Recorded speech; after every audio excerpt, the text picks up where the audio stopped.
Qida Təhlükəsizliyi Agentliyi Sərin və Xarı Bülbül restoranlarında yoxlama aparıb və belə bir dəhşətli görüntülər ortaya çıxıb. İllərlə insanlar belə deyək, bura gediblər toylara, nə bilim, yeyib içməyə belə deyək və işin pərdə arxası görünən biabırçı vəziyyətdəymiş. Çox təəssüf doğuran məqamda, amma bir məsələ yaddan çıxıb. Bakıdakı şadlıq saraylarının bəlkə də 70%-də vəziyyət belədir. İndi bunlar niyə ictimailəşdirilib məhz bu iki şadlıq sarayı, onu deyə bilmərəm. Amma şəxsən mənim yaşadığım ərazidə bir dəfə bir qəssabxananın gəldilər, o heyvan asmaq filan, o yerləri hətta svarka ilə zadla kəsdilər, doğradılar, neynədilər. Hardasa günorta saat 12 idi. Axşamüstü saat 5-6 radələrində təzədən bərpa olundu yerinə.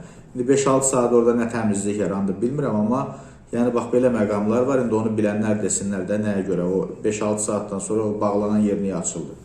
Yəni sözümün canı odur ki, Bakıda bir çox şadlıq saraylarında, restoranlarda, kafelərdə, iaşə obyektlərində bax belə vəziyyətlər var. İndi onların hamısını birdən düzdür, üzə çıxartmaq olmaz, amma bu iki restoranındakı vəziyyətin ictimailəşdirilməsi də mənə biraz nəsə başqa bir təəssürat yarandı. Elə bil ki, o birislərə ismarış verdilər ki, yəni özünüzü yığışdırın da. İndi bilmirəm nə formada, niyə, nə üçün.